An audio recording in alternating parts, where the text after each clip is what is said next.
Hello, students. I welcome you in this online class. Our chapter name is two stories about flying. And first story we had already discussed in our previous video, and now we will discuss about the second story. The name of second story is Black Aeroplane, and Frederick Forsyth is the writer of this chapter. So first of all, intro about this story or the Black Aeroplane. So look at this. In the second story, the writer Frederick Forsyth gives an account of his own experiences. He was flying an old Dakota airplane over France to England. Suddenly, he was surrounded by black clouds and storms. It was almost a miracle that he was able to land his plane safely. More than a miracle, it is the story of his courage and tireless effort. We learn from this story that courage and hard work are necessary for any success. इस story में students हम जानेंगे जो writer Frederick होते हैं उनके बारे में, उनके खुद के एक रियल एनकाउंटर के बारे में, एक सच्ची घटना, एक सच्चे तजुर्बे के बारे में कि जब वह एक एयरप्लेन को उड़ा रहे थे, एक डकोटा एयरप्लेन को उड़ा रहे थे फ्रांस से इंग्लैंड जाते वक्त, तो अचानक से क्या हुआ कि वो काले बादलों से घिर आए, तूफ़ान से घिर आए, और लगभग ये एक चमत्कार ही हमें कहना होगा कि उन्होंने अपने प्लेन को सेफली लैंड करा दिया। और बल्कि चमत्कार से भी ज़्यादा हम बात कहें तो इस स्टोरी में हमें पता चलेगा कि कैसे उन्होंने एक अपने अदम्य साहस के बल पर और एक अथक मेहनत के बल पर इस काम को अंजाम दिया था। We learn from these stories, और इन कहानियों से, इन स्टोरीज से, इन रियल एनकाउंटर्स से स्टूडेंट्स हम सीख सकते हैं कि जो करेज होता है, जो साहस होता है और जो हार्ड वर्क होता है आर नेसेसरी, वो ज़रूरी है फॉर एनी सक्सेस, किसी भी सफलता के लिए। जैसा कि आप स्टूडेंट हो तो आपके लिए भी। स्टूडेंट्स, चलिए पहले इस वीडियो को, इस स्टोरी को पॉइंट वाइज समझते हैं। चैप्टर के जो इम्पोर्टेंट वैल्यू पॉइंट हैं उनकी बेसिस पे हम इस स्टोरी को डिस्कस करते हैं। पहले मैं I will explain you this story in English and then I will explain you this story in Hindi. आप कंप्लीट वीडियो देखना जिससे कि आपको अच्छे से ये सारी चीज़ें समझ में आ जाएँ। तो हमारा जो सबसे पहला वैल्यू पॉइंट बनता है, और ये लॉन्ग आंसर्स को लिखने में या शॉर्ट आंसर्स को लिखने में भी आपकी हेल्प करने वाला है, because this is a pinpointing study what I am going to tell you. So first of all यहाँ पर सबसे पहले क्या बात आता है कि ये तो हमें समझ आ ही चुका है कि जो हमारे राइटर हैं वो एक एयरप्लेन से ट्रैवल कर रहे थे, एयरप्लेन से जा रहे थे और वो खुद ही उसके पायलट थे। अब उनके रास्ते में जो भी एनकाउंटर्स उनके साथ हुए, उन्होंने फेस किए, उसको लेकर के। तो जब उन्होंने उड़ान भरी तो हम कह सकते हैं an easy flight, it was an easy flight. जो राइटर हैं, the writer was flying his Dakota airplane over France back to England. अब वो फ्रांस के ऊपर से उड़ रहे थे और इंग्लैंड को वापस आ रहे थे। The sky was clear, the moon was shining, the writer was happy and it was 1:30 in the morning. The writer saw the lights of a big city in front of him. He knew it was Paris. Everything was going well. The writer was thinking of his breakfast. Next, what happened? This is the next point. Storm clouds. The writer has reached 150 kilometers away from Paris. He saw huge clouds. He could not fly up and over them. He did not have enough fuel to fly around them.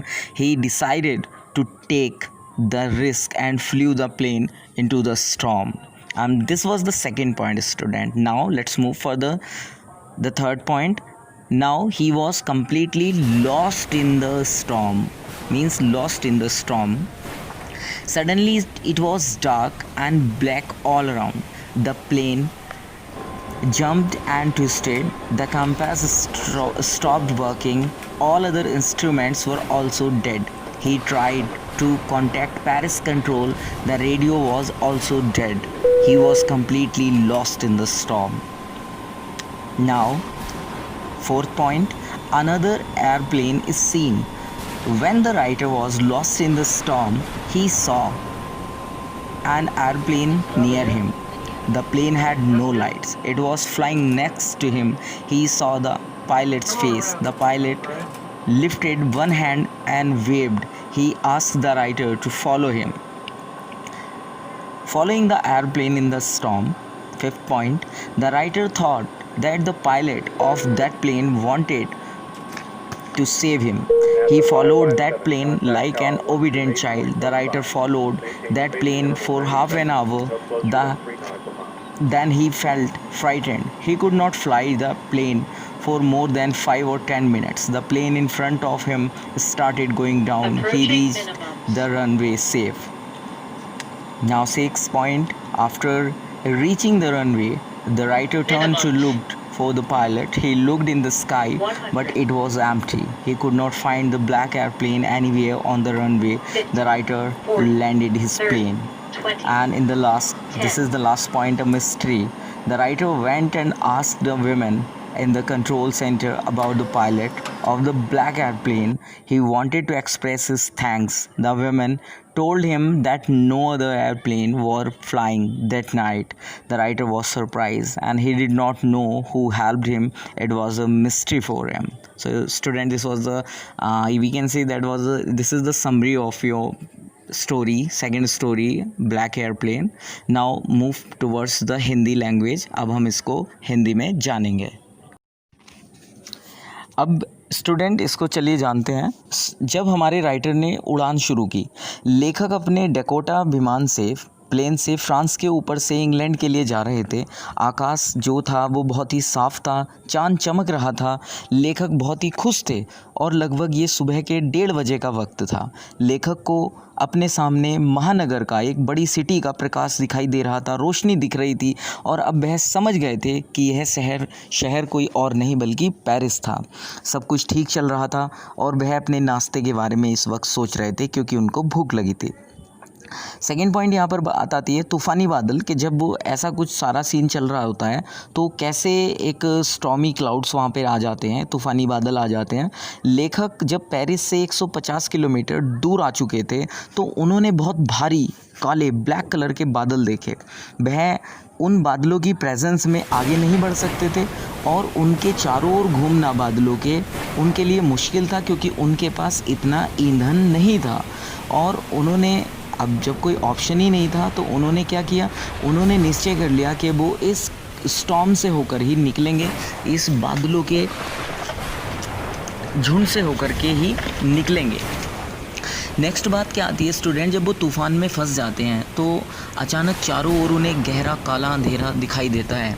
विमान आगे की ओर बढ़ता है और चक्कर खाने लगता है. जो उनका कंपास था, यानी जो डायरेक्शन बताता था, दिशा बताने वाला यंत्र था, इंस्ट्रूमेंट था, उसने काम करना बंद कर दिया. और जो अदर टूल होते हैं, जो अदर इंस्ट्रूमेंट होते हैं, वो भी सब काम करने बंद कर दिए थे. उन्होंने पेरिस में जो कंट्रोल रूम होता है वहाँ पर बात करने की कोशिश की, लेकिन उनका रेडियो भी पूरी तरीके से बंद हो चुका था. या हम ये कहें कि इस वक्त जो हमारे राइटर थे वो पूरी तरीके से तूफ़ान में खो चुके थे. अब अचानक से क्या होता है स्टूडेंट के उनको कोई एक प्लेन और दिखाई देता है. जब लेखक जो थे हमारे राइटर वो स्टॉर्म में खो जाते हैं तो उनको अपने पास एक प्लेन दिखाई देता है. विमान की जो लाइट थी, जो प्लेन की लाइट थी वो तो बंद थी और वह प्लेन उनसे कुछ आगे चल रहा था. जो हमारे राइटर हैं उन्होंने दूसरे प्लेन में बैठे हुए पायलट का चेहरा देखा और जो उस प्लेन में पायलट थे उन्होंने हाथ उठाकर हमारे राइटर की ओर को हिलाया और लेखक को, जो हमारे राइटर हैं, उन्हें ये संकेत दिया, इशारा किया कि आप उनके पीछे पीछे आएँ. अब राइटर ने सेम वैसा ही किया, उन्होंने उसका पीछा करना शुरू कर दिया. लेखक ने सोचा भी है कि जो विमान है, अदर प्लेन है, दूसरा प्लेन है, ये शायद उनको बचाने ही आया है, उनको बचाना चाहता है और वो एक आज्ञाकारी बच्चे की तरह उसका पीछा करने लगे. अब लेखक लगभग आधे घंटे तक उस प्लेन के पीछे जाते रहे, लेकिन अंत में वह डर गए. क्यों? क्योंकि उनके पास जो ईंधन था वो केवल 5 से 10 मिनट का था, यानी जो फ्यूल होता है, फ्यूल कैपेसिटी रह गई थी, वो केवल 5 to 10 मिनट ही और उड़ान भर सकता था हमारे राइटर का प्लेन. अब वो नष्ट हो जाने वाला था. अब सामने वाले विमान ने इसी वक्त ठीक जो राइटर को रास्ता दिखा रहा था उस प्लेन ने नीचे उतरना शुरू कर दिया और राइटर का प्लेन भी धीरे धीरे रनवे पर सुरक्षित नीचे आ गया. अब जब रनवे पर राइटर आए तो लेखक ने मुड़कर देखा उस प्लेन के चालक की ओर को, जो पायलट थे उनकी ओर को आकाश में, परंतु वह कहीं भी दिखाई नहीं दिए। उस काले जो ब्लैक कलर का विमान था वो रनवे पर भी कहीं नहीं दिखा। लेखक ने अपना विमान उतार लिया था, सेफली लैंड कर लिया था। अब ये एक मिस्ट्री कैसे बन गई कि लेखक जो कंट्रोल रूम में जो लेडी बैठी हुई थी उनके पास गए और उन्होंने उससे उस विमान के, उस प्लेन के बारे में पूछा। तो क्योंकि वह उस प्लेन के पायलट को थैंक्स बोलना चाहता था, तो उस लेडी ने बताया जो कंट्रोल रूम में थी कि उस रात कोई भी प्लेन नहीं उड़ रहा था आपके अलावा। अब लेखक ये सुनकर स्टन्ड रह गया, बिल्कुल हैरान रह गया, दंग रह गया। उसको समझ ही नहीं आया कि उसकी सहायता आखिर किसने की और ये कैसे हुआ सारा कुछ। अब यह उसके लिए अभी भी एक रहस्य था student. So this was your story. I hope के some basic points you understand as we talked in this video, and any query, any comment, suggestion if you have, so you can message me or I'll explain you line to line in the next video. Hope student you understand, and thanks to all of you.